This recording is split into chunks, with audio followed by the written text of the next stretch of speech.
Today's video will take you inside the hidden planning of D-Day, the quiet leaks that nearly cracked it, and the German defenses that were built to turn the beaches of France into a killing ground. I'm going to name it plainly, because it deserves the full weight of its title. Operation Overlord, the cross-channel invasion that the world remembers as Courage and Thunder. But that was won first in silence on paper, and in the minds of men who understood that one wrong assumption could drown an army. This story is loved because it holds everything at once: the biggest gamble of the war, the sharpest edge of secrecy, and the human truth that history can pivot on a single night of weather, a single intercepted message, or a single officer hesitating with the wrong map in his hands. And if you've noticed how the anniversary conversations flare up each year, how new reports and rediscovered documents keep resurfacing, that's not nostalgia. It's proof that the operation still unsettles us, because we can feel how close it came to going the other way. What's at stake in this episode is not just what happened on June 6, 1944, but what almost happened in the days before it, and what could have happened if Germany had read the signs differently, if a careless word had landed in the wrong place, or if the Atlantic Wall had held one more hour at the waterline. When I say planning, I don't mean a neat blueprint. I mean a war fought in shadows before the first shot, a battle of misdirection and discipline, where phantom armies were given names and voices, where double agents spoke to Berlin with carefully measured lies, and where even crossword clues could send counterintelligence men into a cold sweat. Europe, in those years, was a continent under clamp and smoke, with cities blacked out, coastlines bristling with concrete, and entire nations living under ration books and rumor. In London, Washington, and the hidden rooms in between, the Allies were trying to solve a problem no one had ever solved at this scale: how to move a vast force across open water, land it under fire, and keep it alive long enough to break in to Hitler's fortress. So, in the minutes ahead, I'm going to walk you through the choices that mattered most, the deceptions that shaped German thinking, the defenses that made Normandy a gamble instead of a certainty, and the leaks and scares that proved how fragile secrecy really was when millions of men were on the move. Stay with me, because once we step into those rooms, once we listen to the language of code names and controlled rumors, the invasion stops looking like an inevitable triumph and starts looking like what it truly was: a narrow corridor of time, balanced between steel weather and human doubt. And now, with the channel cold and dark in front of us, let me take you back to the moment before the world changed, when everything depended on where the enemy was looking and whether he could be made to keep looking the wrong way. There are nights when the war returns without being invited, not in the loud way, with sirens and smashed masonry, but in the quiet way, when a desk lamp throws a hard circle of light across paper, and the margins of old memoranda look like coastlines, when a man reads a sentence written in calm ink and realizes it once held the lives of hundreds of thousands in its balance. Years after the guns cooled, I found myself sitting with those papers and hearing again the sound that never made it into public speeches: the scratch of pencil over map boards, the low cough in a smoke-filled room, the soft click of a telephone receiver lifted and replaced, as if even that small noise might betray a secret. This is not a tale of heroics on the sand. This is the story of how a continent was approached like a locked door, and how the men assigned to open it learned that keys are forged as much with silence and misdirection as with steel. And before I tell you what happened, I need to tell you what almost happened, because the difference between those two things is where the real drama lies. I keep three questions close whenever I revisit those months.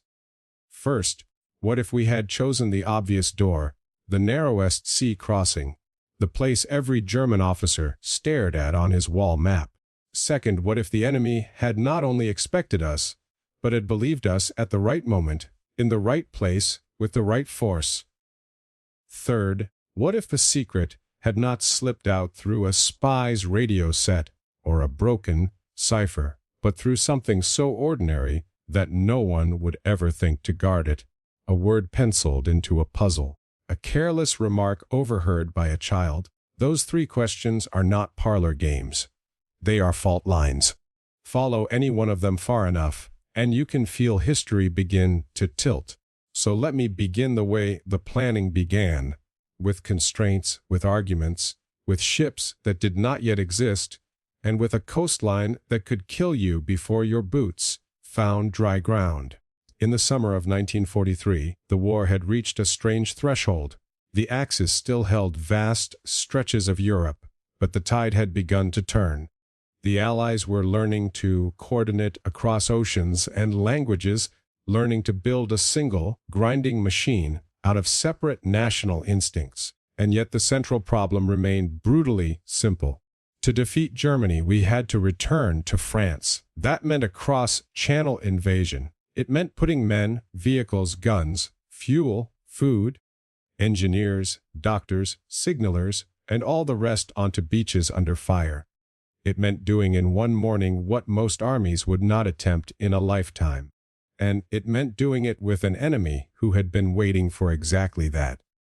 The Germans called their coastal defenses the Atlantic Wall.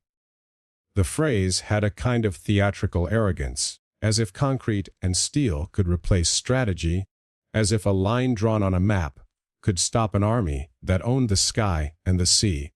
But arrogance does not have to be perfect to be dangerous. A badly built wall can still break your bones if you run into it hard enough. By 1943, the Germans had been fortifying their western coast for more than a year. Major ports were strengthened. Batteries were poured into casemates. Obstacles were planted in shallows, and fields were mined inland. There were strong points that could rake a beach with interlocking fire, and there were stretches of coastline that were, on paper, thinly held but still ugly to approach. Every Allied planner knew one thing: the first hours would be decisive. If the landing force stalled, the sea itself would become a trap. And so the earliest planning was not romantic. It was arithmetic. How many landing craft? How many divisions? How much air cover? How many days of tide and moonlight could be tolerated? How quickly a port must be taken? How much could be built artificially if no port could be seized at once? In those early months, the plan was shaped by scarcity, not of courage but of craft. Landing ships and specialized amphibious lift were not infinite. They were being built, but steel does not bend to urgency, and shipyards do not multiply because a general frowns. If you could only land a certain number of men in the first wave, then you could only assault a certain number of beaches. And if you could only assault a certain number of beaches, then the entire geometry of the invasion changed. A staff under Lieutenant General Frederick Morgan, working under the title Calais, was tasked to build a workable outline for the return to France. Their work was not a single plan, but a set of interlocking necessities. One track was the main invasion concept, which would become the assault that history later fixed in its mind. Another track was contingency, a rapid move into Europe if Germany suddenly weakened or collapsed, because wars are not always finished according to the calendars of politicians. And another track, just as critical, was deception. If we could not hide the fact that an invasion was coming, perhaps we could hide where it would fall, when it would fall, and how heavy the blow would be. Here is where the first great "what if" emerges. What if we had attacked Pas de Calais? It is the closest point between England and France. The sea lane is shorter. The channel narrows like a throat there. In a purely geographical sense, it looks like destiny. And that was exactly the problem. The Germans expected it. They expected it not because they were brilliant, but because it was the logical guess any competent officer would make. Even before deception hardened their expectation into conviction, they looked at Calais and saw the shortest crossing, the most direct approach to the heart of Germany, and the place from which an invader could rapidly expand inland. So they fortified it, they reinforced it, and they watched it. In the planning rooms, Calais was debated because you cannot ignore the obvious, but every argument in its favor carried a shadow. A shorter crossing also meant a narrower corridor of approach, a more predictable path for submarines and batteries to hunt. A heavily defended coast meant more casualties in the first minutes, and casualties in the first minutes are not numbers on a chart.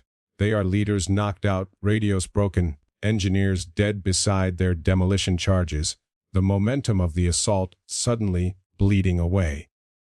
Normandy, on the other hand, was farther. It was not the most obvious. It was less heavily fortified compared with the strongest belt in the Calais sector. It offered beaches that could accept the monstrous improvisations planners were considering, including artificial harbors that could be assembled and floated into place. It sat within reach of air cover from England. It lay within striking distance of a port at Cherbourg, which would become a critical objective because supply is the real master of armies. But choosing Normandy did not solve everything. It created new problems. Distance meant more exposure at sea. It meant a longer supply line. It meant more complicated naval coordination. And it meant the assault might be dismissed as a diversion, which sounds like an advantage until you remember that a diversion can still be crushed if the defender reacts quickly. So the planners did not simply pick a beach and pray. They built a structure around the choice, and that structure was deception. This is the second. What if? The most frightening one. What if the deception failed? If the Germans identified Normandy as the true target early enough, they could concentrate armor near the landing areas. They could release reserves quickly. They could shift the weight of their artillery and reinforcements toward the beaches and the inland exits, turning the first day into an attritional slaughter that no timetable could survive. The Allies needed the Germans to look in the wrong direction and keep looking long enough for the beachhead to harden into a front. That meant fooling not only Hitler, but the German High Command, the field marshals, the commanders with authority to move divisions. And you cannot fool an army with a single trick. You fool it by building an entire false world. The deception effort was not a garnish on the plan. It was stitched into it. Men were assigned to think like the enemy, to feed the enemy what he wanted to believe, to reinforce that belief with physical signs and radio chatter and human testimony. A phantom army was created in the southeast of England, and it was given a commander whose reputation the Germans respected: George Patton. The fiction was supported with dummy equipment and fake camps. There were inflatable tanks and vehicles. There were decoy landing craft. There were insignia and paperwork, the small bureaucratic fingerprints that make an army feel real. And then there were the voices. Fake radio traffic is not simply noise. It must carry the rhythms of real units, the kind of procedural chatter that signal operators recognize, the routine messages that create the impression of living organization. But none of it would have mattered without the human element, the part that still chills me when I read it. British intelligence had captured German spies operating on the island. Some were executed, some were turned. Those who were turned became part of a system so controlled and so carefully managed that the Germans came to trust the very people feeding them lies. Double agents, handled with discipline and patience, sent Berlin what it wanted: a confirmation that the great blow would fall at Calais, that the buildup in southeast England was enormous, that Normandy was a feint. This is where ultra-intelligence enters the story like a silent witness. The Allies could often see German reactions through intercepted communications. That feedback loop made the deception adjustable. If the Germans seemed skeptical, the story could be strengthened. If they seemed convinced, the story could be maintained without straining credibility. Deception became a form of steering, not perfect control, but influence. Now, at this point, a modern mind often asks, why would the Germans be so easily fooled? They were not easily fooled. They were primed. A defender who expects a blow at Calais does not require much persuasion to continue expecting it. The deception did not invent the idea. It amplified it, hardened it, made it costly for German commanders to abandon it. And that brings me to the Atlantic Wall itself.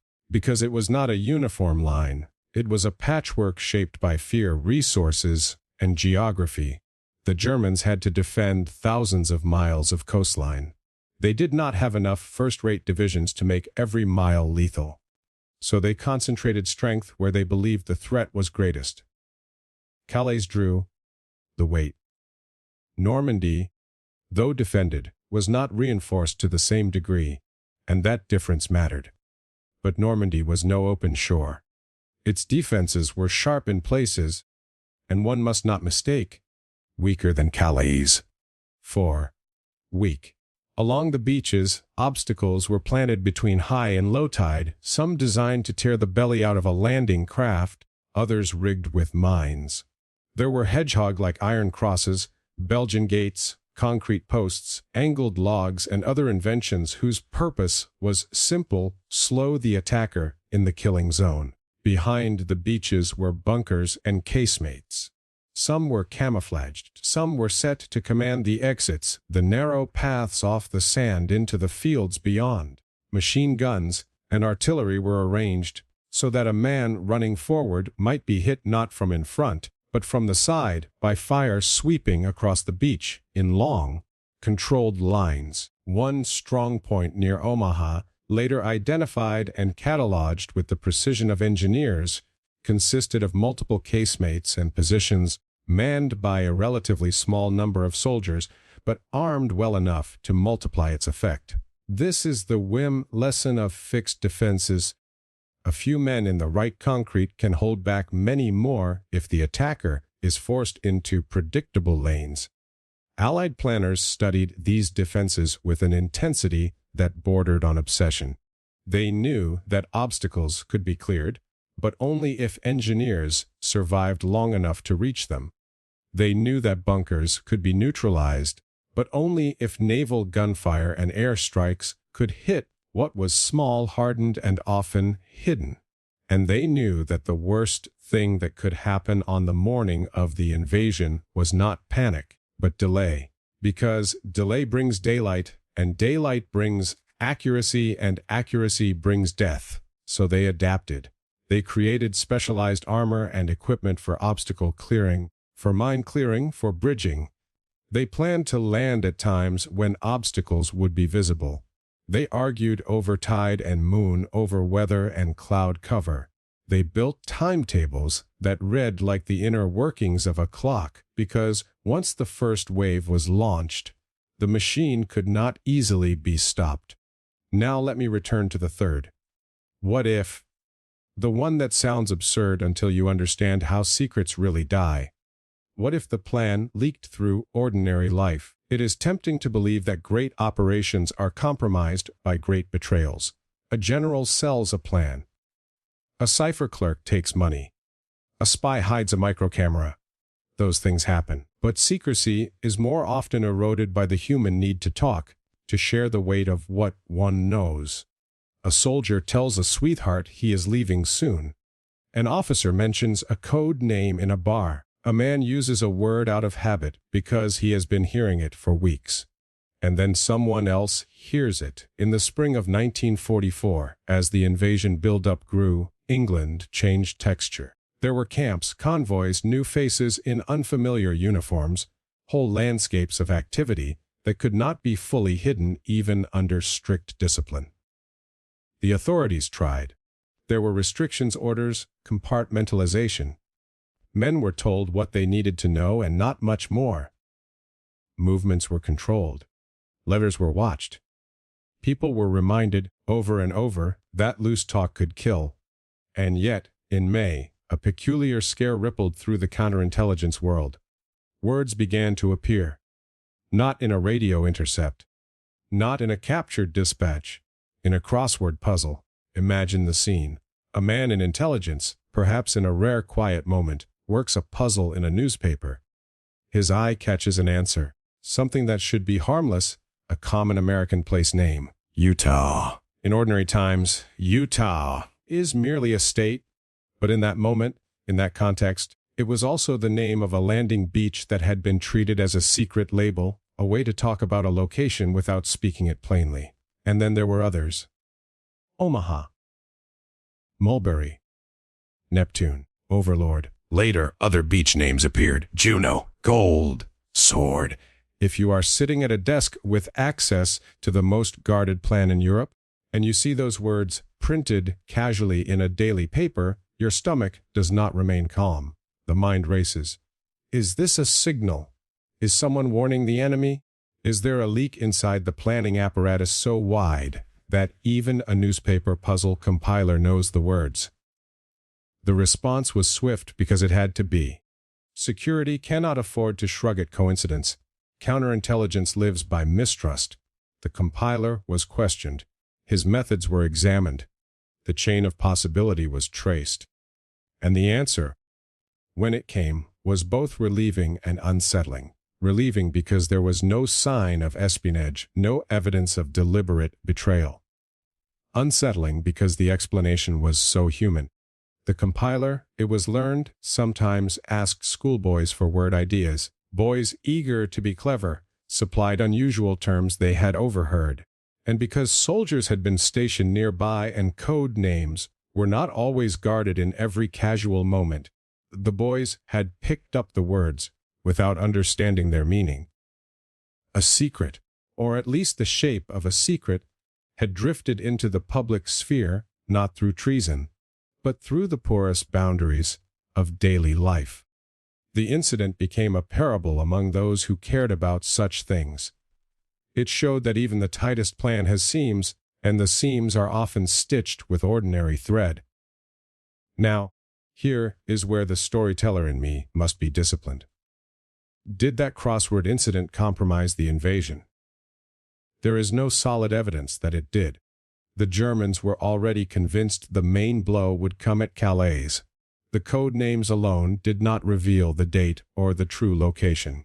And yet, the scare mattered because it exposed vulnerability. It demonstrated that secrecy was not only a matter of locked safes, but of language itself. And it gives us a haunting alternative path.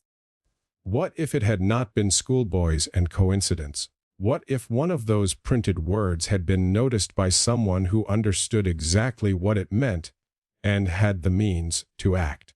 History does not record that outcome, but the possibility is real enough to make the hands sweat. In the months leading to June, the deception effort continued, and it did not stop when the first boats would later move. That is another point the public often misses. Deception is not an opening act. It is a continuous performance. Even after the landings, double agents continued to tell Berlin that Normandy was not the true assault, that the main force still waited in England to strike at Calais. The purpose was to keep German formations pinned away from the real battlefield during the critical early weeks, when a beachhead could still be crushed by concentrated armor. And remarkably, that is what happened. The German High Command held powerful units in the Calais area for weeks, expecting a second, larger landing. The fiction bought time. Time, more than bullets, is what wins invasions. Now let me turn to the German side for a moment, because their posture was not simply a matter of gullibility. It was also shaped by internal dysfunction and by the way Hitler ruled war. Field Marshal Rommel, placed in charge of strengthening parts of the Western defenses, was a man with a soldier's instincts. He believed the invasion had to be defeated at the waterline. He pressed for obstacles and mines and rapid response. He wanted armor close enough to strike immediately, because once the Allies established themselves ashore, he believed the war in the West would become unwinnable. But the German command system was not a simple chain. Authority was divided. Hitler's decisions were erratic. Reserves were controlled at high levels and not always released quickly. There were rivalries, delays, and a fatal tendency to wait for certainty in a situation where certainty would arrive too late. And then, on the eve of the invasion, a convergence of misjudgments and absence made the German response slower than it might have been. Bad weather played a role. German commanders believed the sea would not permit a major landing in such conditions. Some senior figures were away from their posts. Hitler was not easily disturbed. The system that required fast, decisive response was the same system that could be paralyzed by hesitation at the top. But do not mistake slowness for weakness. The defenses at certain beaches, especially Omaha, were formidable enough to inflict heavy casualties even without perfect coordination. The Atlantic Wall, incomplete as it was, could still bite. The Allied planners knew this. They knew that some beaches might be relatively easier, others far worse. They knew that artillery pieces and strongpoints could survive bombardment, that smoke and confusion could scatter landing craft, that a single miscalculation in navigation or timing could push men into the wrong sector under the wrong guns. And so the final weeks of planning were filled with rehearsals, arguments, and adjustments. There were debates over airborne drops, over where paratroopers should land and what they should seize. There were debates over the number of beaches, expanded as more landing craft became available. There were debates over artificial harbors and whether they could withstand weather. There were debates over the use of specialized armor and whether it could land and function under fire. All of this happened under a cloak, but it was a cloak constantly tugged by the wind of reality. England was crowded with preparations. The Germans watched. The Allies watched the Germans watching. The deception planners watched both and tried to keep the enemy's eyes fixed on the wrong shore. At times the entire operation felt like a chess match played with lev pieces. Now, if you want a best-case scenario, a truly best case, you might imagine a world where Germany's coastal defenses were thinner everywhere, where the 15th Army was not held in reserve at Calais because there was no need, where the bunkers were poorly built, the mines fewer, the obstacles incomplete. But that is fantasy. The best case that mattered was narrower and more realistic. The best case was that the Germans would remain convinced long enough that Normandy was a diversion, and that their strongest reserves would sit idle while Allied men pushed off the beaches, took the exits, and turned a fragile foothold into something that could not be thrown back into the sea. Everything we have discussed so far, every argument about Calais versus Normandy, every dummy tank and false radio signal, every double agent's carefully crafted message, every discipline order meant to keep a code name out of the wrong mouth, led toward that one requirement. Hold the enemy's weight away from the point of impact. Because at the point of impact, even a weaker defense could still be a slaughterhouse. I remember reading descriptions of certain strongpoints after the fact, the kind of clinical detail soldiers and engineers leave behind casemates oriented to command a sector, mortar positions, anti-tank guns, flamethrowers used to deny approaches. A small garrison could become a machine, feeding fire into a beach, where men were exposed and movement was constrained by obstacles and surf. And I remember thinking, if the Germans had concentrated more such positions behind the right beaches, if they had moved more artillery and armor into immediate reach, the story we now tell in confident tones might have been rewritten in blood and failure. Which brings us to the final days before the crossing, when planning becomes less about possibility and more about commitment. Weather began to dominate every conversation. The moon mattered. The tide mattered. The timing of dawn mattered. Men who had been arguing over maps for months suddenly found themselves arguing over cloud ceilings and wind speeds. The assault required a combination of darkness for approach, light enough for pilots, tides low enough to expose obstacles, but not so low that landing craft would be stranded, and seas calm enough to allow the fragile choreography of the first waves. And yet there is no perfect day. There is only a day you choose, and a day the enemy does not expect. In those last hours, the deception plan still ran like a quiet engine in the background. Signals continued. False traffic continued. The phantom armies remained visible in the ways the enemy was trained to see. The double agents were still feeding the story. And somewhere, in some ordinary home, a boy might still have been filling a puzzle grid with a word he did not understand, while men in uniforms tried not to speak the same word aloud. By the time the final decision came, the invasion had become too large to hide and too complex to postpone indefinitely. The buildup was massive, and delay itself risked exposure, fatigue, and accidents. A great operation can be compromised simply by sitting too long in its own shadow, so the choice hardened. Orders were passed, units moved, the machine began to turn. And here, at the edge of the channel, is where I will stop for a moment, not because the story pauses, but because this is the last instant before planning becomes action. The sea lay dark and indifferent. The German guns waited behind concrete. The false world we had built pointed the enemy toward Calais, and we prayed it would keep pointing even after the first reports of landings reached Berlin. On my desk, long afterward, I found a line from a planning paper that had been written with calm authority, the sort of sentence that reads like routine until you understand what it contains.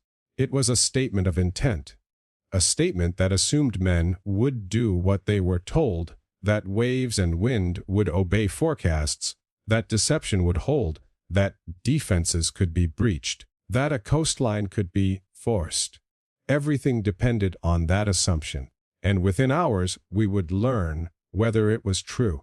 The last instant before the crossing is always the most dishonest moment in war. Everything looks still. The sea is dark. The guns are quiet. Men smoke, check straps, touch pockets for things that make no difference to bullets. And in that stillness, planners tell themselves a comforting lie that the decision has already been made, that the hard work is behind them, that what follows is merely execution. It is never merely execution. So let me open with the question that haunted every serious mind in those hours, whether they admitted it or not. What if the enemy had been awake, truly awake, not just physically, but mentally, awake to the one possibility his own reasoning kept dismissing? What if Normandy was not a diversion, not a sideshow, not a feint, but the main blow? If you want to understand why the planning mattered, you begin there. Because if Germany's mind snapped into focus at the right moment, then all our carefully stacked assumptions could have fallen like a badly built scaffold. And now, standing with you at the edge of the channel, I will do what the old briefers used to do in quiet rooms. I will lay out the possibilities before we watch the reality strike. There were several best-case roads the Allies needed, and each depended on the others. If one collapsed, the whole structure groaned. First best case, the Germans stay convinced that Pas de Calais is the main target, long enough to keep major formations fixed there. Second best case, the weather does not destroy the timing, because timing was not convenience, it was protection. Third best case, naval and air bombardment suppresses enough strongpoints to let engineers clear exits. Fourth best case, German command delay persists just long enough for the beachhead to stop being a beach and become a front. If you are hearing these and thinking they sound like prayers, you are correct. A plan at that scale is always a chain of conditional hopes. Now, Let us watch what happened, and while we do, let us test the alternate roads, because only by testing them can you see how narrow the passage really was.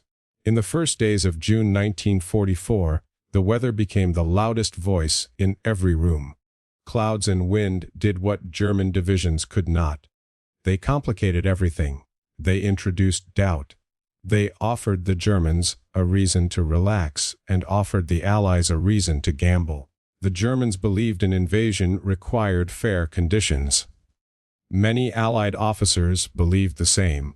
The difference was that the Allies were obligated to act, because the buildup could not be held forever without friction, exposure, and accidents. Meanwhile, German commanders could afford to wait for the perfect day, because waiting costs less when you are defending. And then the Allies chose a day that was not perfect. That decision was the first blow of the operation, and it fell before a single man touched French sand. It fell into the enemy's expectations, which were drifting toward complacency, because the sea looked unfriendly. It fell into the routines of a command system that was tired, divided, and prone to hesitation.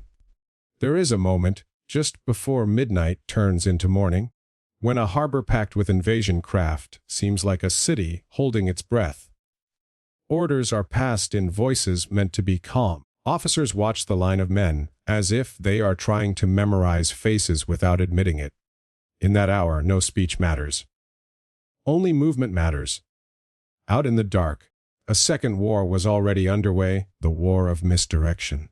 In the early hours, false patterns were still being painted onto German perception. Radar screens were being fed illusions. Small groups of vessels moved in ways meant to suggest something larger. Aircraft dropped reflective strips that turned empty sea into something that looked, to a nervous operator, like an approaching fleet. This is where the deception becomes almost poetic, not because it is pretty, but because it is so deeply human. A man stares at a screen, sees a shape, and must decide whether that shape is real. The decision is made under fatigue, under pressure, under the knowledge that the wrong choice might be punished by superiors and by history. Now, imagine the German side. Imagine a staff officer in the early hours of June 6, 1944, presented with contradictory reports. There are signals of activity in the channel. There are claims of paratroopers in the darkness. There is bad weather enough to make the mind skeptical. There is a long-established belief that the main danger is Calais. There is also the unspoken dread that Normandy might be something more. This is the first alternate road. What if German clarity arrived fast? If you want to see how close it came, you need to understand what German clarity would have looked like in practice. It would have meant immediate acceptance that Normandy was the main assault. It would have meant rapid release of armored reserves. It would have meant senior commanders at their posts and communication lines functioning under air attack. It would have meant decisive movement rather than waiting for confirmation. It would have meant the 15th Army in the Calais sector beginning to peel away from its position, heading toward Normandy rather than guarding a phantom threat. That is what the Allies could not afford. Because the first day was always going to be a knife edge, the landing force arrived with bravery en masse, but bravery en masse do not neutralize a well-sighted gun. The beach is still a beach, open, exposed, and full of obstacles designed to delay. Omaha was the sharpest example of this danger. It is spoken of now with a kind of grim reverence, but in planning terms it was simply the place where strongpoints, terrain, and imperfect bombardment combined in the worst possible way. Casemates survived. Fields of fire remained intact. Men were pinned under fire where movement was difficult and command cohesion was easily fractured. There is an old habit in military storytelling to turn such moments into morality tales, to say men were saved by courage or doomed by fear. The truth is more technical and more ruthless. Outcomes on a beach are often decided by geometry and timing, by whether bombardment hit the right concrete, by whether a destroyer came in close enough, by whether an engineer reached an obstacle with enough explosives left to do his work. And this is where the Atlantic Wall stops being a slogan and becomes a machine. Even incomplete, it could still function where it was built correctly and manned with discipline. Now, the Allied plan assumed this. It did not expect the coast to collapse politely. It expected resistance. It also expected a second factor, the factor that makes resistance survivable. Delay on the German side. There is a sentence I remember reading years later, written as if it were an ordinary observation, that on the day of the invasion senior German decision-makers were not positioned for immediate response. Some were absent. Some were hesitant. Some were conditioned by deception to distrust their own eyes. If you want a best-case scenario for the Allies, that is it, and it sounds almost shameful to reveal it, because it depends on the enemy's human limitations. But war is built on human limitations. That is why deception works. The second alternate road was even more terrifying than rapid clarity. It was the collapse of deception itself. Let me lay that one out plainly. What if fortitude had failed? Not in a vague way, not in the sense that Germany would still know an invasion was coming, but in the precise way that the Calais obsession would have cracked. If German intelligence had concluded before June 6 that Patton's Phantom Army was a false front, if they had decided that the radio chatter and dummy craft were theater, if they had lost confidence in their human sources, then the strategic reserve posture would have changed. Calais would still matter, but it would no longer dominate the mind with the same force. And if that happened, Normandy would have faced a different kind of enemy. The 15th Army in the Calais region was a weight held back. Holding weight back is not passive. It is a decision. It is a commitment to an interpretation of reality. In the actual course of events, the Germans held that weight back longer than the Allies had any right to hope. Even after the landings, the belief persisted that Normandy might be a diversion and that a second larger blow would still come at Calais. That belief meant units remained in place or moved too slowly. That belief bought time. But in the alternate road, fortitude fails. In that road, the German mind is free. The weight shifts. A broader and faster response begins. Panzer divisions are released more quickly. Reinforcements converge with less hesitation. And now you see why the Allies kept the deception alive even after men were already fighting ashore. The deception was not only to get the invasion started. It was to keep the enemy from concentrating early enough to crush it. The third alternate road is the one few people like to talk about, because it sounds like superstition, but it is not. It is logistics and weather. What if the sea destroyed the plan? The invasion required an immense movement of vessels. It required landing craft to deliver men and equipment on a schedule. It required artificial harbor components to move and assemble. It required supply to begin flowing almost immediately because an army cannot fight on courage alone. It must eat. It must fuel. It must replace ammunition. Bad weather had already forced delay, but the actual assault still took place under conditions that were far from gentle. That meant the sea could scatter craft, cause landings at wrong points, separate units from leaders, and delay equipment. A delay of minutes on a beach can be the difference between clearing an exit and losing it. A delay of hours in bringing in armor can be the difference between holding a line and being pushed back. If weather had grown worse after the first waves, the consequences would have been brutal. A beachhead that cannot be supplied is not a foothold, it is a trap. This is why the planners obsessed over ports and artificial harbors. A coastline without immediate port access was a starvation risk. Artificial harbors were a remedy, a gamble built out of engineering, to create a supply gateway where the enemy's ports were too defended or too far away. Now, let us go to the quieter alternate road, the one that begins with words. The crossword scare. Most people smile at it now, because it sounds like an anecdote you tell to make war seem human. But to anyone responsible for security, it was not amusing. It was a red warning light. So here is the fourth alternate road. What if the crossword incident had not been coincidence and loose talk, but something more deliberate? You do not need to imagine a grand conspiracy. You only need to imagine one person with access to a set of code words, deciding to test whether they could be pushed into public view without detection, or one person deciding to signal to an outside contact that the invasion was real and imminent. Would that alone have revealed Normandy? Not necessarily. Code words are labels, not coordinates. But labels can still be keys. They can confirm that a rumor is not rumor. They can give the enemy a map of which terms matter and which do not.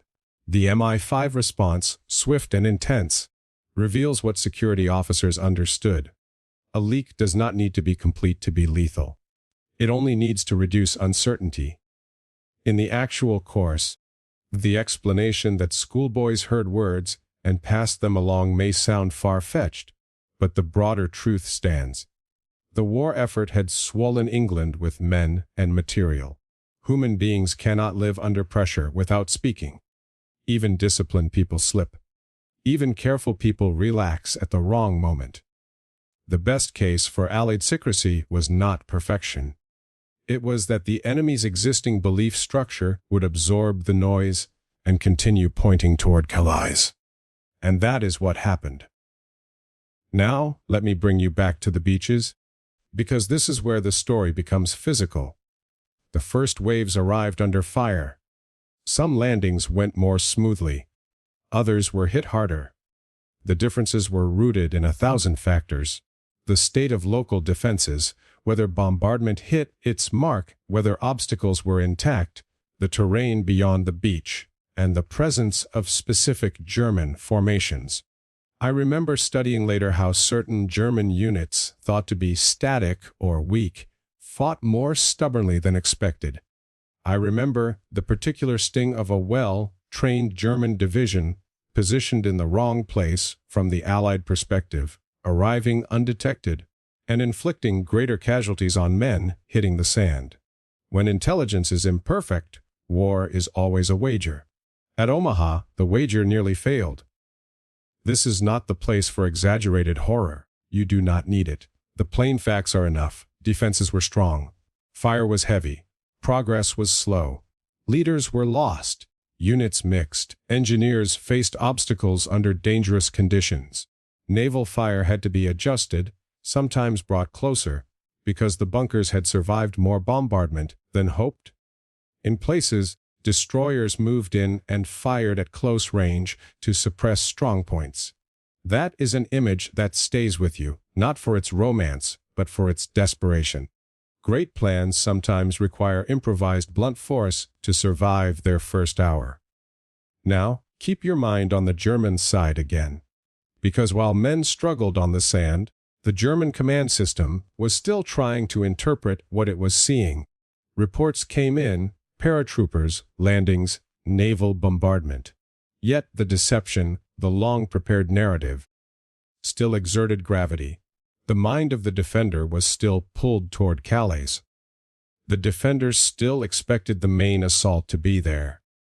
If you have never served inside a system like that, you might think, surely the evidence would override belief. Often it does not quickly. Belief is a filter. Belief decides which reports are trusted and which are dismissed as part of a diversion. Belief decides whether a commander risks moving a reserve that might be needed elsewhere. This is why the Allies valued Ultra and the double-cross system. It was not only about lying to the enemy, it was about shaping the enemy's interpretation under pressure.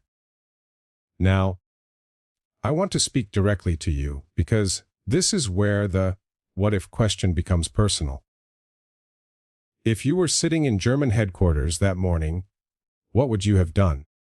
Would you have kept faith with Calais, assuming Normandy was a distraction? Would you have moved armor immediately toward Normandy, risking that Calais would be hit next? Would you have waited for Hitler's authorization, knowing that waiting might make response too late? Those are not hypothetical questions in an abstract sense. They were the real forks in the road faced by men under enormous weight. And when you look at the outcome, you see the value of the Allied best case. German reaction was slow and confused. Senior commanders were not positioned for instant response. The weather contributed to surprise. The deception plan kept the Calais threat alive in German minds, even after the first landings. The Allies were not simply lucky, they had built a system designed to exploit predictable human behavior. They had anticipated the enemy's reasoning and arranged conditions to trap it. Now, let me introduce another what if that rarely gets stated plainly, because it sounds like a compliment to German engineers. What if the Atlantic Wall had been truly complete? There is a popular myth that the wall was either an impenetrable barrier or a joke. It was neither. It was extensive, but it was uneven. It was strong at major points and weaker in others. It suffered from time and resource constraints, and the German command did not always agree on how to employ it. Some wanted defense deep inland. Others, like Rommel, favored stopping the invasion at the waterline. But imagine an Atlantic wall that had benefited from another year of resources and coherence. More mines, more obstacles, more completed bunkers, more integrated artillery coverage, better communications, more mobile reserves positioned under unified command and released quickly. In that alternate road, even Normandy's weaker defenses become a grinder. Landing craft are destroyed more efficiently. Engineers are killed more often before clearing obstacles. Exits are held longer. Paratroopers are counterattacked more effectively. The first day becomes longer, bloodier, slower. And time is the enemy of the attacker. This is why the Allies had to make up for concrete with ingenuity. Specialized armor, mine clearing, bridging equipment, and careful timing were not luxuries. They were the price of entry. Now I will tell you something that makes historians uncomfortable because it forces them to admit the fragility of everything. A successful invasion is not proof that the plan was perfect. It is proof that the plan survived contact. Overlord did not succeed because every assumption was correct. It succeeded because enough assumptions were correct at the same time, for long enough that the operation gained momentum. And once momentum exists, it becomes harder to stop. That momentum was not only on the beaches. It was in logistics, in supply, in the ability to bring in men and equipment faster than the enemy could concentrate against them. It was also in German hesitation. Now, consider a final what-if, a best-case scenario for the Allies that sounds almost immoral but is structurally true. What if the German 15th Army had been held in Calais even longer? In the actual course, it was held for weeks, far longer than many would have expected. That was a strategic gift. It meant German units that could have stiffened Normandy were trapped guarding against a second invasion that never came. In the best-case extension of this, imagine if German command had remained convinced into late summer that Calais was still threatened. Imagine the Allies breaking out from Normandy with even fewer German forces available to oppose them, accelerating the collapse of the Western Front. Imagine the war in Europe ending earlier, with fewer cities battered and fewer men lost. This is not fantasy. It is the logical extension of the deception's intent. The deception was meant to keep the enemy mispositioned not just on D-Day, but through the crucial early campaign. Now, I want to pull you back from the alternate roads and return to the reality, because the reality has its own hard poetry. On June 6, the invasion began to harden. Despite the worst difficulties, especially on Omaha, the Allies established a foothold. The defenders were strong, but they were not everywhere strong. The beaches taken together formed a continuity that could be widened. Airborne units, scattered and imperfectly dropped in some cases, still sowed enough confusion and seized enough key points to contribute to the wider effort. And behind it all, across the Channel, England continued to feed the assault. This is where the public imagination often fails, because people imagine the invasion as a single day.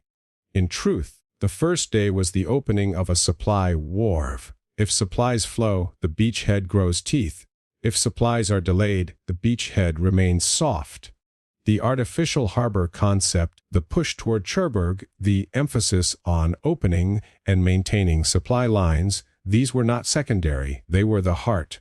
And, because the heart matters more than any single battle, the Germans needed to crush the invasion quickly if they were to crush it at all. That is why those early hours of hesitation were so consequential.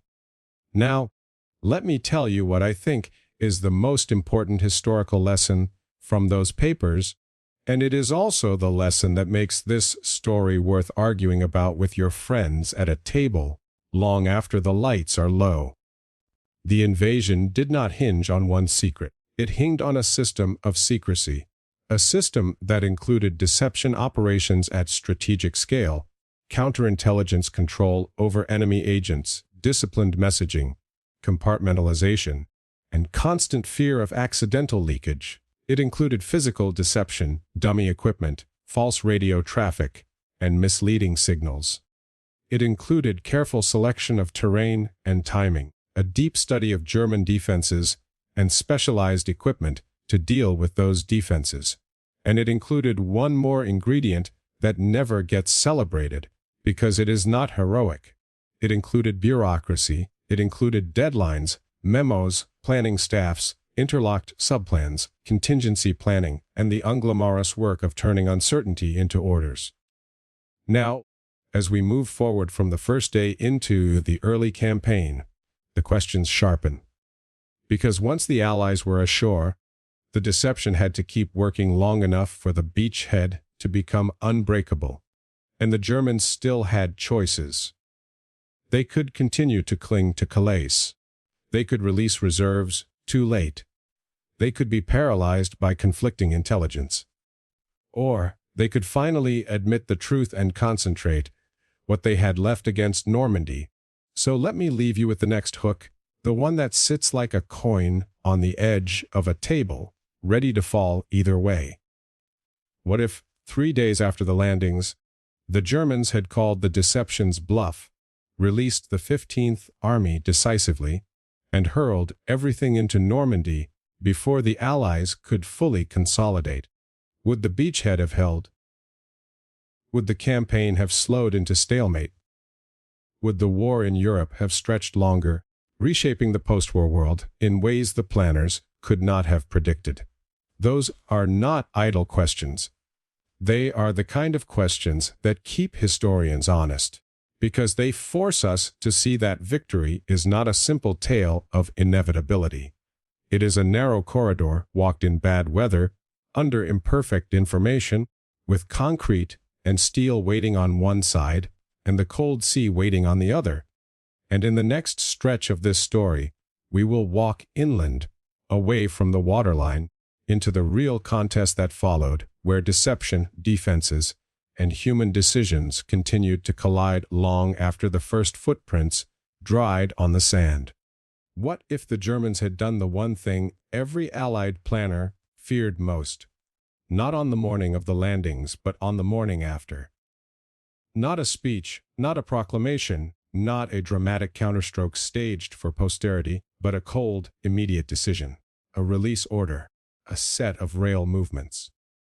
Armored columns rolling west without hesitation, without waiting for a second confirmation, without asking whether Calais might still be the true danger. A hard acceptance that Normandy was not a distraction, but the main event. That question did not live in the public newspapers. It lived in the minds of men who watched the first reports come in, Men who knew that the war's greatest gamble had not ended when the first waves touched sand. It had only shifted from water to hedgerow, from surf to road junction, from a beach obstacle to a rail schedule. And it is there, in that narrow window, after the initial shock, that the story of planning becomes the story of survival. I want you to picture the scene as it actually was, because the reality is sharper than any invented drama. Across the Channel, England was still awake, still moving. The ports were throbbing with activity, with men and equipment being pushed toward embarkation points like blood toward a wounded limb. Papers were being stamped. Convoys were being arranged. Officers were being handed new orders as old ones became obsolete. The invasion was not a single blow, it was a continuing flow. Across the water, on the French side, the coast was no longer a line on a map. It was a bruised and smoking strip of ground packed with exhausted men, jammed vehicles, scattered equipment, wounded being carried past officers who no longer had time to pretend they were in control of every detail. And inland behind that strip waited the other half of the equation, German decision. This is where the great deception and the great defenses meet, not in the abstract, but in time. Because in the first days, time was the real terrain. If the Allies could gain hours, they could turn hours into days, and days into an unbreakable grip. If the Germans could deny them those hours, the beachhead could still be strangled. So let us talk plainly about the best case that Overlord required once the landings were underway. The best case was not no resistance. That was never realistic. The best case was that the Germans would remain mispositioned just long enough for the Allied foothold to harden. That their strongest formations would hesitate, whether because of weather, confusion, divided command, or the lingering spell of fortitude. That the enemy would keep staring at Calais as if it were still the real story, even while Normandy was bleeding and holding. And the astonishing fact, the fact that still feels unreal when you read the private assessments, is that the Germans did exactly that for longer than any gambler should expect a table to stay friendly. But friendly is not the same as harmless. Even with German hesitation, the fighting inland became a grinding contest. The beaches were only the doorway. The room beyond was full of locked cabinets and hidden blades. Normandy's landscape was not open country suited to rapid movement. It was a place of small fields and thick hedgerows, lanes that could be blocked by a single disabled vehicle, villages that turned into strongpoints, and intersections that became prizes soaked in blood. Tanks could not simply sweep across it like a tide. Infantry could not simply march without being cut into pieces by machine guns sighted at angles you did not see until the first man fell. The planners had known this in a general way. Maps can tell you a region is broken into compartments. They cannot show you what it feels like when your entire view is a wall of green and your enemy is behind it, watching the gap you must cross. If you want another alternate road, consider this one. What if Normandy had offered open country like the plains? It sounds like an advantage, and for rapid advance it would have been. But open country also exposes supply lines and makes an attacker vulnerable to long-range fire and mobile counterattacks. In hedgerows, a defender can delay and bleed a larger force, turning superiority into frustration. So in a strange way, Normandy's terrain served both sides. It sheltered the Allies from immediate sweeping armored counterattacks, while also slowing the Allied buildup and making every mile expensive. Now, add the Atlantic Wall's inland extensions and the German resistance nests and strongpoints, and you begin to see how the defenses did not end at the waterline. Rommel had pushed obstacles and mines and fortification work not only on the beaches but inward, trying to catch airborne troops, trying to deny glider landing zones, trying to make every approach feel like an ambush. This is why the airborne drops mattered beyond their romantic aura. Their purpose was practical: to seize crossings, to disrupt movement, to confuse defenders, to make the German response slower and less coherent in those first decisive hours. But airborne drops are never neat. Men land scattered. Units assemble imperfectly. Plans are rewritten in darkness. Success becomes a series of local victories that may not look impressive on a broad map but matter intensely at a road junction, a bridge, a causeway. Now, if you want a best-case scenario for the Allies on the morning after, it is this: airborne troops disrupt German movement enough to buy time. Beach forces push off the sand enough to seize exits. Engineers keep clearing. Supply begins to flow, and German command, still half convinced that Calais is the real blow, holds back the weight that could crush the thin Allied line. That is the best-case corridor. And in the actual unfolding, the corridor held, but it narrowed and widened in unpredictable pulses, depending on which beach you were watching, which road you were fighting for, which German unit was present, and whether the sea was cooperating. Now let me take you to the problem that kept planners awake even after the first success: ports. No matter how brave the infantry, no matter how clever the deception, an invasion cannot be sustained without supply. The Allies needed to bring in fuel, ammunition, food, replacements, medical supplies, engineers, bridging equipment, and heavy weapons. They needed to bring in a continuing river of material, and rivers require channels. The German coastal fortifications were strongest around major ports for a reason. Ports were the keyholes the Allies wanted to pick, so the Germans reinforced them, and, if they could not keep them, they could at least destroy them. So the Allies faced a hard reality: they might have to live without a major port at the start. That is where the artificial harbors came in, the portable gateways designed to create a supply system where geography had not provided one. It was an engineering answer to a strategic constraint, and it was as bold as any infantry assault. You do not build an artificial harbor because it is elegant.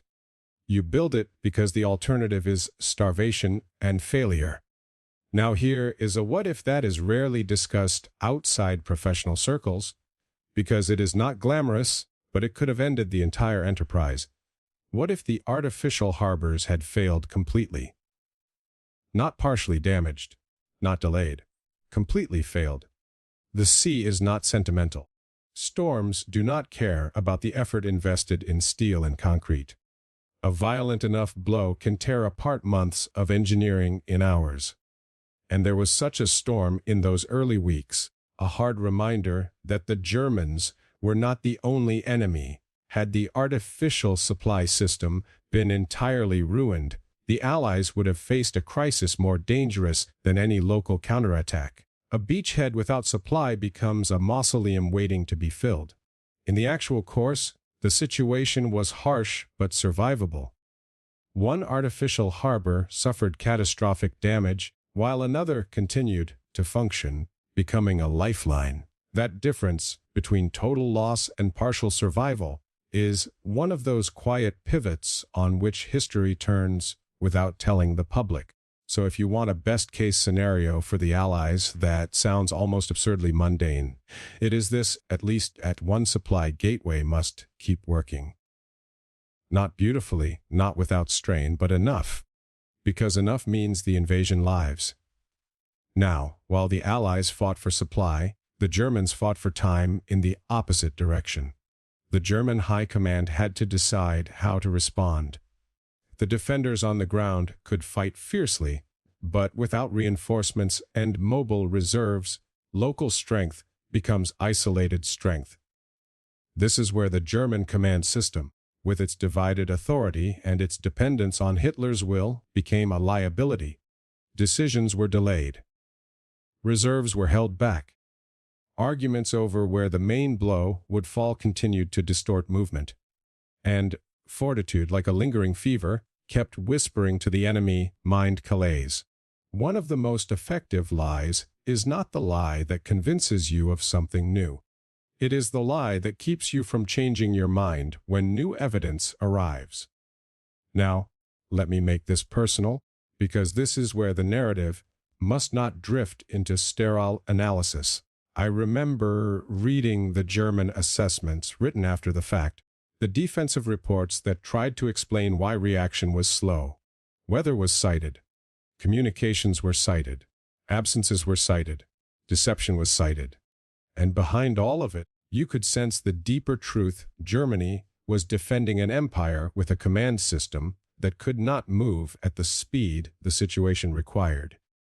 And so the Allies gained not only ground, but the more precious thing, coherence. Coherence is the ability to know what you are doing from one hour to the next. In the early days, units were mixed, objectives were contested, roads were choked, and the sheer complexity of the undertaking threatened to turn the whole operation into chaos. But supply, communication, and relentless pressure gradually imposed shape. The beachhead became connected. Pockets became lines. Lines became a front. And once a front exists, the defender must fight a different war. He is no longer trying to throw an intruder back into the sea in the first hours. He is now facing an army in place. That shift is psychological as much as tactical. It is the moment the invader stops feeling like a raid and starts feeling like destiny. Now, let us return to the leaked secrets thread, because it did not end with the crossword scare. The crossword was a warning sign, but it was not the only way operational secrecy could be bruised. In an operation of this size, the sheer number of people involved makes perfect secrecy impossible. The system depends on compartmentalization, on telling men only what they must know, on controlling movement, on censorship, on counterintelligence, on constant reminders. And still, there are leaks of atmosphere. Not a single decisive leak, but a steady seepage of hints. A build-up this massive changes the rhythm of life in a country. Trains run differently. Roads are busy at odd hours. Units vanish from familiar areas. Entire camps become closed zones. The enemy watches these patterns. The enemy guesses. The enemy tries to fit these observations into his model of reality. This is why the deception had to be so comprehensive. It had to give the enemy a model that could absorb every observation without breaking. It had to provide a coherent narrative that would make even real evidence look like proof of the wrong conclusion. A convoy towards southeast England could be taken as proof of Calais' intent. A surge of radio traffic in certain areas could be taken as proof of a phantom army's readiness. Reports from double agents could tie it all together, sealing the enemy's belief with a human stamp of authenticity. And then, even after Normandy was struck, the deception could reinterpret the event a diversion, a feint, a preliminary blow meant to distract from the real assault to come. This is why the continuation of deception after the landings mattered so much. It was not simply a trick. It was a strategic barrier built of doubt. Now, consider the alternate road again. What if German intelligence had not trusted its double agents? If the German spy network in Britain had not been controlled? If German agents had been able to send unfiltered truth? If Berlin had received consistent reports pointing to Normandy as the main effort? Then the Calais obsession would have weakened earlier. In that world, even with the same beach landings, the inland campaign becomes much more dangerous. Because Germany could concentrate sooner, and concentration is what kills beachheads. So the best-case scenario for the Allies depended on something almost uncomfortable to say aloud: the enemy had to trust the wrong people. That trust was manufactured with patience and with the careful management of credibility, and it stands as one of the most consequential invisible operations of the war. Now, I want to walk you through 3 separate what-if paths that branch from the days after the landings, because each of them reveals a different kind of fragility. First path, the armor path. What if German armored reserves had been released immediately and moved with full urgency? To understand this, you must understand that armored divisions are not magic. They require fuel. They require roads. They require coordination. They require air cover, or at least protection from air attack. And in 1944, the Allies owned the sky to a degree that changed everything. Even if German armor moved, it moved under threat. Roads could be attacked. Bridges could be hit. Columns could be delayed. Communication could be disrupted. Movement could become a slow grind. And slow movement is not the kind of movement that crushes an invader quickly. But still, had armor been released earlier, had it been concentrated and thrown against weak points before the Allies could consolidate, the campaign might have taken a darker turn. A coordinated armored counterattack, hitting the seam between beachheads, striking toward the coast, could have threatened to split the Allied foothold. Even if it did not drive the Allies into the sea, it could have forced delays that would cascade into supply and morale problems. So, in this path, the battle becomes not only infantry versus strongpoint, but mobility versus consolidation. Second path, the harbor path. What if the supply gateways failed under storm and attack? If supplies stalled, the beachhead would be forced to live on what it already had. Ammunition would become precious. Fuel would become rationed. Reinforcements would arrive slower. Heavy equipment would be delayed. That would change everything inland. The Allies could still hold, perhaps, but the ability to expand would slow. A slow expansion gives the defender time to regroup. Time gives the defender the chance to concentrate. In this path, the war becomes a race between the sea's mood and the enemy's recovery. Third path, the deception path. What if the deception collapsed in the second week? Deception is not a permanent structure. It must be maintained, it must remain credible. It must be reinforced when the enemy becomes skeptical. If, in mid-June, the Germans had finally concluded that Calais was not threatened, that the Phantom Army was theater, and that Normandy was the main effort, then the weight held in the Calais sector would begin to move. That movement, even if delayed by Allied air power, would add pressure to the Normandy front at the moment the Allies were still fighting through hedgerows and still struggling with port objectives. In this path, the war becomes a test of whether the Allied foothold is strong enough to absorb a late but heavy German concentration. These are not fantasies. They are plausible shifts that planners considered in their private fears. They are the shadows behind the public narrative of inevitability. Now, in the actual unfolding, the Allied position did consolidate, but it did not feel inevitable from inside. It felt like a daily struggle to prevent the worst case from materializing. There were moments when the beachhead looked like a clenched fist, and moments when it looked like a thin line on a map that could still be cut. And always, there was the German Atlantic Wall behind us, not as a continuous structure, but as a lingering presence in the form of strongpoints, minefields, and fortified positions that still had to be reduced, bypassed, or neutralized. The wall's greatest strength was not that it stopped the invasion. It did not. Its greatest strength was that it made the invasion costly and slow is what gives a defender hope. Yet the wall also had an inherent weakness, and it is the weakness of all fixed defenses. Once the invader has a foothold, fixed defenses become isolated. They can still kill, but they cannot move. They cannot shift to meet a breakthrough. They can only hold their place until they are flanked, starved, or smashed. So, the German defense needed mobile response to complement the wall, and that mobile response was exactly what deception and command delay disrupted. Now, I want to speak to you as if you are sitting across from me, because if you are watching this story for the thrill of speculation, here is the speculation that really matters. If you could go back and change one thing, to maximize Allied success, and minimize Allied losses, what would it be? Would you strengthen deception even further so that the 15th Army stays pinned at Calais longer?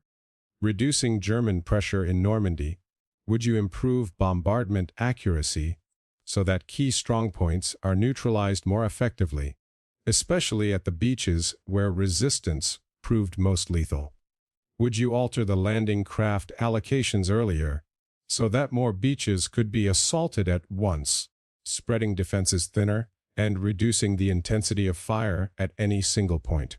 Would you adjust the timing by a day or two to secure better sea conditions, risking exposure and German readiness, but potentially improving the landing's cohesion? Each choice carries trade-offs. Each choice has a shadow. This is why planning is not a matter of genius alone. It is a matter of choosing which risk to accept.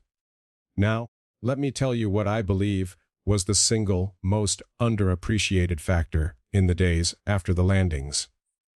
Not heroism, though there was plenty, not even deception, though it was decisive. It was the sheer capacity of Allied organization to keep feeding the front. Men like to praise daring, but daring is often a moment. Sustained supply is a discipline. It is the ability to push through bad weather, through congestion, through damaged equipment, through enemy action, and still deliver what the front needs. That ability is not romantic, but it is what turns a beachhead into a campaign. And this is where the story begins to turn from the question of, can we land, into the question of, can we break out? Because landing is only the first act. Breakout is the moment the invader stops being constrained by the coastline and begins to threaten the defender's entire structure. The German defenders understood this too. They did not have to throw the Allies into the sea to win. If they could contain the Allies in Normandy, if they could turn the front into a static render, they could bleed the Allies and buy time, and time might produce political fractures, strategic shifts, or opportunities elsewhere. So in the weeks after D-Day, Normandy became a contest between Allied expansion and German containment, a contest shaped by terrain, defenses, and the continuing influence of deception. And remember, throughout this, Calais still haunted the German mind. It still represented the most obvious invasion route. It still seemed, to a certain kind of logic, too obvious for the Allies to ignore. That logic trapped them. Now, let us return to the image I left you with, a coin on the edge of a table. The coin was the German decision whether to finally move the Calais weight decisively into Normandy. In the actual course, they did not move it in time to prevent consolidation. They did not move it with enough decisiveness to crush the beachhead early. They moved under constraints, under Allied air pressure, under the drag of uncertainty, and under a command system that did not like to admit it had been fooled. And by the time the German mind fully accepted what was happening, the Allied foothold was no longer a fragile intrusion. It was a growing front. Now, I will close this stretch of the narrative with another what if, but this one is a best-case scenario that looks beyond Normandy and into the world that followed. What if the breakout had come sooner? If Allied forces had broken out earlier? If German containment had failed faster? The campaign across France might have accelerated. A faster collapse in the West changes more than casualty figures. It changes timing. Timing changes politics. Politics changes the shape of the post-war world. A shorter war in Europe could have altered the lines where armies met. It could have shifted the bargaining positions at the end. It could have changed which cities suffered and which survived. It could have changed the pace at which new tensions rose, the tensions that would later define the uneasy peace of the early Cold War. And that, perhaps, is the deepest reason to study D-Day planning as a story of secrets and defenses, because those secrets and defenses did not only shape a single day. They shaped the map of the world that came after. So keep the central question in your mind as we move forward. If the beachhead was the doorway and the hedgerows were the hallway, then the breakout was the moment the invader reached the stairs. What if the defender had managed to block that staircase? And what if, despite everything, the invader still found a way up? That is where the story goes next, deeper inland, where deception's echo fades and the hard arithmetic of men, fuel, and fire takes center stage, and where every day becomes a test of whether the greatest plan in Europe can keep outrunning the consequences of its own risks. What if the staircase had been blocked? Not with speeches or slogans, but with something brutally practical: a crossroads held long enough, a rail line kept intact long enough, an armored reserve released quickly enough, and a beachhead kept pinned in its narrow corridor until the sea, not the enemy, finished the job. That was the question that followed me out of Normandy and into every later archive room, where the air smelled of dust and old ink. Because once you understand how close the early days were to tipping, you stop talking about victory as though it were guaranteed. You begin to treat it as a sequence of narrow escapes, purchased with planning, deception, and the plain fact that the enemy, for a time, chose the wrong certainty. When we last stood together, we were in that cramped hallway of hedgerows, watching the great plan strain under the weight of its own ambition. Now we move to the moment the invader tries to reach the stairs, the moment when an army stops clinging to the coast and starts reaching for the heart. But before I take you there, I want to hold up a lantern to the alternate roads one last time. Because the end of this story is not only the way it happened. The end is also the ways it almost happened. And every almost carries a lesson. The first road, the defender blocks the staircase, if you want the simplest way to describe the German opportunity after the landings. It is this: contain, then crush. Containment in Normandy was not a matter of pushing the Allies back into the sea. That was the early dream, the romantic German ideal of stopping the invasion at the waterline. Once the Allied foothold survived the first day and supply began to flow, that dream began to rot. Containment then became a different project. It meant holding the Allies inside the hedgerow country long enough to turn their superiority into frustration. It meant forcing them to fight for every lane, every orchard, every village. It meant making movement so expensive that political patience might begin to fray, or that the timetable of the broader war might shift. And there was one particular hinge on which everything turned: armor. Not armor as a word, but armor as time. The difference between a counterattack launched while the beachhead is still soft and a counterattack launched after it hardens is the difference between a shove and a collision. A shove might topple a man. A collision might only bruise him. The Germans had armored strength, and they had commanders who understood the need to strike fast. But they also had a command system that made speed difficult. Orders were not always local. Reserves were not always released promptly.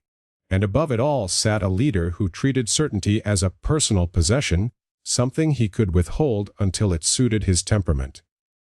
So imagine the alternate road. In that road, the German mind clears quickly. The Calais obsession is broken early. The Phantom Army in southeast England is recognized as a stage set. The idea of a second landing fades in German headquarters before it can do its work. And when reports arrive from Normandy, they are accepted without reinterpretation. In that road, the German reserves begin moving sooner and with fewer doubts. Even then, the Allies would still have air power, still have naval guns, still have masts. German movement would still be harassed. Roads would still be dangerous. Fuel and bridges would still be contested. But earlier concentration might have done what later concentration could not. It might have cut the growing Allied front at its seams while it was still fragile. It might have delayed the consolidation that turned a set of beaches into a continuous, supplied, defensible front. A delay is not a victory, but delay changes everything that follows. A delay changes the pace of breakout. A delay changes the pressure on Germany's other fronts. A delay changes the rhythm of political decision-making. And if the breakout is delayed long enough, then the war's end does not look the same. This is why, when you hear people speak of the invasion as if it were fate, you should correct them. Fate is what we call events after we survive them. The second road, the sea ruins, the supply dream. The second road is not enemy action at all. It is weather. Planners knew that without supply, the beachhead would become a trap. They knew ports were key, and they knew ports were heavily defended and easily sabotaged. They also knew the Allied timetable could not wait politely for a perfect day, and the sea does not grant favors. So they invented a solution that still strikes me as audacious even now: artificial harbors, engineered gateways meant to create a port where no port existed. Those harbors were not decorations. They were lifelines. Now imagine the alternate road in which that lifeline snaps completely. A storm does not need to be dramatic to be decisive. A storm only needs to prevent unloading for long enough that stockpiles begin to shrink, that units ashore begin to ration, that the tempo of operations slows, that the defender gains time to regroup. In that road the Allies still hold. They probably still hold, because the cost of losing the foothold would have been too great and too humiliating to accept lightly. But holding is not enough. An invader who cannot build is an invader who eventually bleeds. If supply had been throttled hard enough, the campaign inland might have become a grinding stalemate. A stalemate gives the defender a chance to harden positions. It gives the defender a chance to move reinforcements under cover of darkness and deception. It gives the defender a chance to bring more guns to bear on a fixed front. And if the Western Front slows, other clocks change, including the clock that decided where armies met later, and which flags rose over which capitals when the fighting finally ended. That is why the supply story, the unglamorous story of unloading, repair, traffic control, and relentless movement, belongs in the same sentence as courage. Without it, courage becomes a brief flame. The third road, the leak that was not supposed to exist, the third road begins with a word. A word is the smallest unit of secrecy, and that is exactly why it is dangerous. People like to imagine the compromise of great operations as a clean event, a dramatic betrayal. The truth is messier. Most secrets die not by a single gunshot, but by 1,000 careless whispers. The crossword incident was a scare, and it was treated like a threat, because it revealed the fragility of language. Code names are meant to conceal, but they also become habits, and habits leak.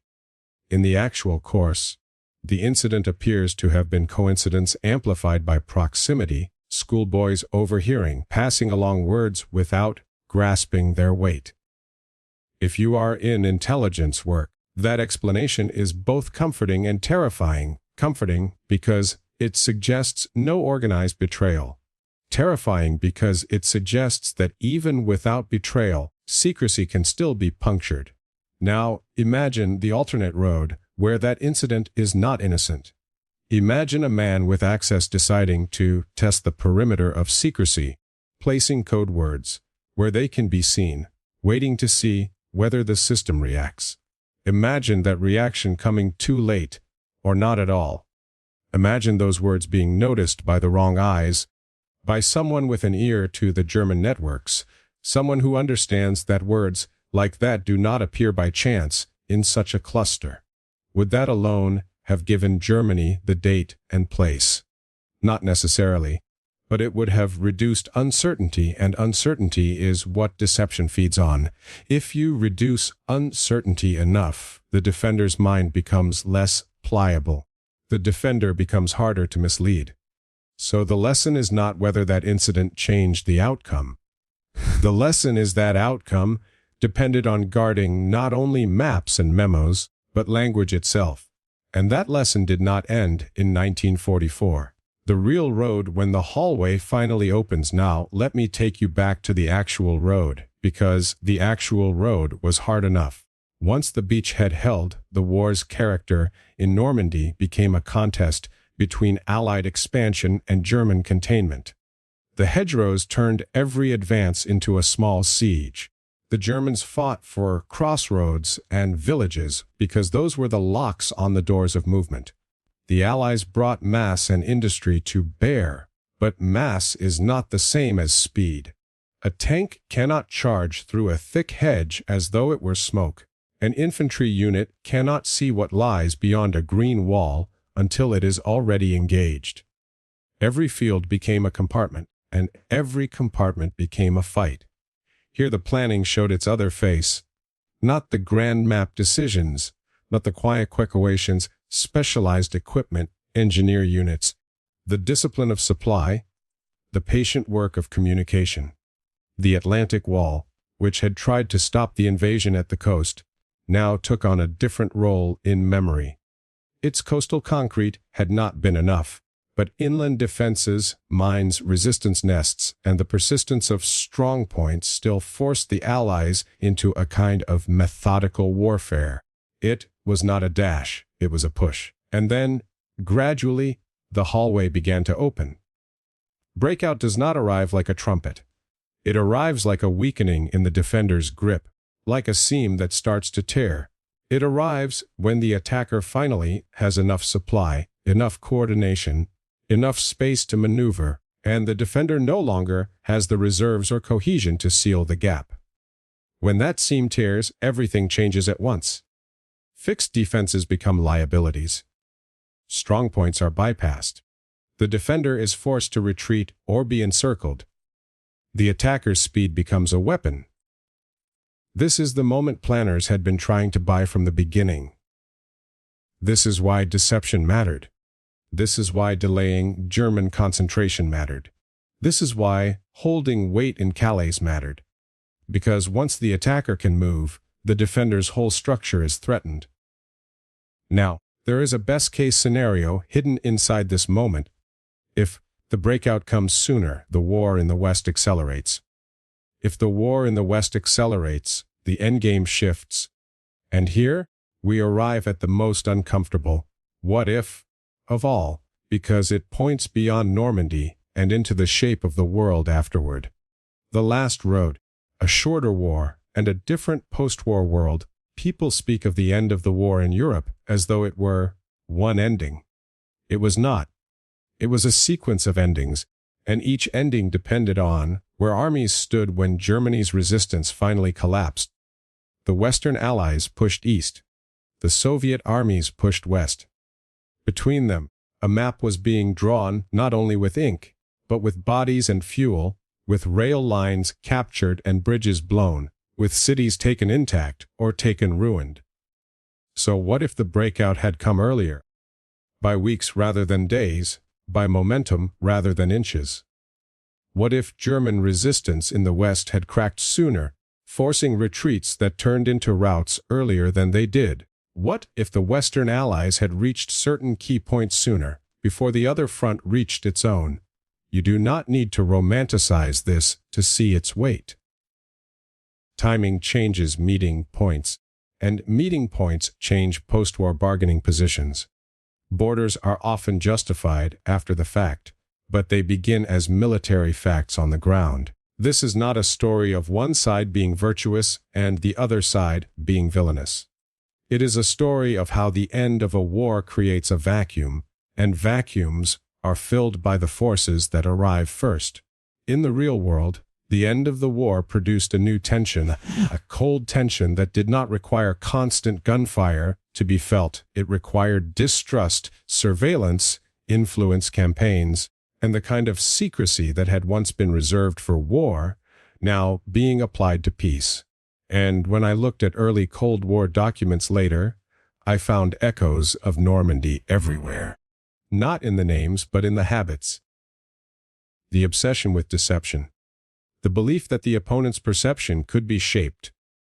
The fear of leaks not only from traitors, but from careless talk. The cultivation of networks. The use of controlled information to trap the enemy's reasoning. The war taught governments that perception is a battlefield. Normandy proved it, because what truly saved the invasion was not only steel and courage. It was the enemy's belief, cultivated carefully over months, that the blow would fall elsewhere. That is the kind of lesson that does not stay politely in one decade. It spreads.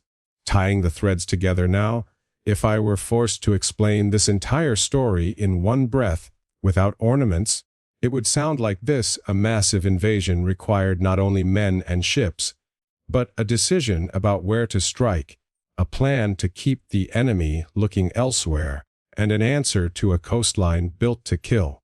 The planners chose Normandy not because it was easy, but because it was possible. They built deception not as a trick, but as a shield. They treated German defenses not as an abstraction, but as concrete and steel that demanded specialized solutions. They feared leaks not only from spies, but from ordinary life. And after the landing, they needed supply to flow and German concentration to remain delayed long enough for the foothold to harden. That is the spine. Everything else is muscle and nerve. The Atlantic Wall mattered because it shaped the risk and the tactics. It forced the Allies to adapt. It forced them to land with the tide in mind, to invent and deploy specialized equipment, to accept that some beaches would be far worse than others. It inflicted casualties that could not be erased by later triumph. It made the first hours a trial, but it failed to stop the invasion because fixed defenses cannot compensate for a defender who is mispositioned and slow to react, and because the Allies built a supply system capable of sustaining pressure. The deception mattered because it trapped German reasoning. It made Calais feel inevitable and Normandy feel like bait. It kept German weight in the wrong place for critical weeks, buying the one resource invaders craved: time. The leak scares mattered because they exposed how fragile secrecy is, how easily a vast machine can be compromised by something small, and how counterintelligence had to treat coincidence as a potential catastrophe. And the breakout mattered because it turned a beachhead into a campaign into a liberation, and a liberation into a new map. One final question to hold in your mind. Now we come to the only kind of ending that feels honest in a story like this. Not a neat bow, not a triumphant final sentence, but a question that stays alive. If you could change one element of that chain, what would you change to produce the best case? Would you strengthen deception even further so the enemy holds back even longer, reducing the pressure that made Omaha so costly and the hedgerows so slow?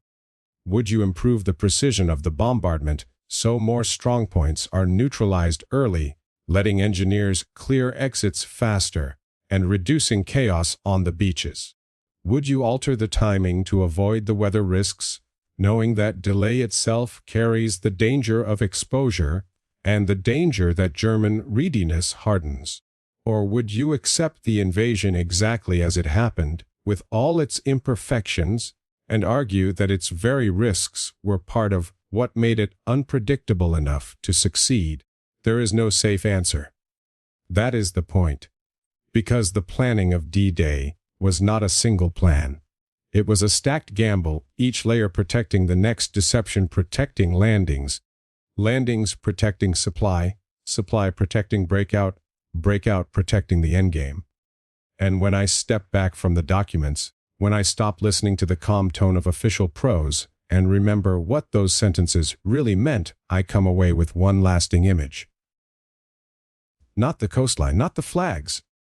A man at a desk, late at night, drawing lines on a map, knowing that a line is not a promise, only a hope, knowing that a word in the wrong mouth can undo months of preparation, knowing that the enemy is also drawing lines, also gambling, also hoping. That was Normandy before it was Normandy. A contest of minds built on silence, shaped by concrete, decided by time.